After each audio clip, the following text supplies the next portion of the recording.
నీతిమంతుల తల మీదికి ఆశీర్వాదము వచ్చును. సామెతలు 10వ అధ్యాయము 6వ వచనం. మన జీవితములలో ప్రభు ఇచ్చు ఆశీర్వాదమును బట్టి మనము ఆనందించుచున్నాము. దేవుని ఆశీర్వాదము మనము ఆయన కొరకు జీవించుటకు ప్రోత్సాహము మరియు బలపరచుచున్నది. మనలను ఆశీర్వదించుటకై ప్రభు మనలను ఎన్నుకున్నాడు. కొంతమంది ఆశీర్వాదమునకు నిమగ్నులై ఆశీర్వాదమునకు కర్తయగు దేవుని మర్చిపోచున్నారు. బాధాకరం కదా. నమ్మకమైన ప్రభువు, నీ సంతతి మీద నా ఆత్మను కృమ్మరిస్తాను, నీకు పుట్టిన వారిని ఆశీర్వదిస్తానని ప్రభు వాగ్దానం చేశాడు. ఆత్మ కృమ్మరింపు మరియు ఆశీర్వాదం. అవును ప్రియులారా, మన దేవుడు ఆత్మస్వరూపి కనుక మనలను ఆశీర్వదించుచున్నాడు.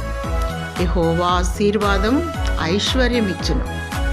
నరుల కష్టము చేత ఈ ఆశీర్వాదం ఎక్కువ కాదు.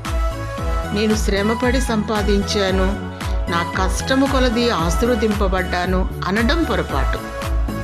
అబ్రహాముకు దేవుడు తోడై ఉండెను కనుక ఆశీర్వదింపబడ్డాడు. తరువాత ఇస్సాకు, యాకోబు, యోసేఫ్ అనువారు ఆశీర్వదింపబడిరి. ఇశ్రాయేలీలను ఐగుప్తు దేశమందు బానిసలయుండగా విడిపించి ఆశీర్వదించాడు మన దేవుడు. ఆశీర్వాదమునకు కర్త అయిన ప్రభు మీద విశ్వాసం ఉంచు. నిన్నును దేవుడు ఆశీర్వదించునుగాక. ఆమేన్.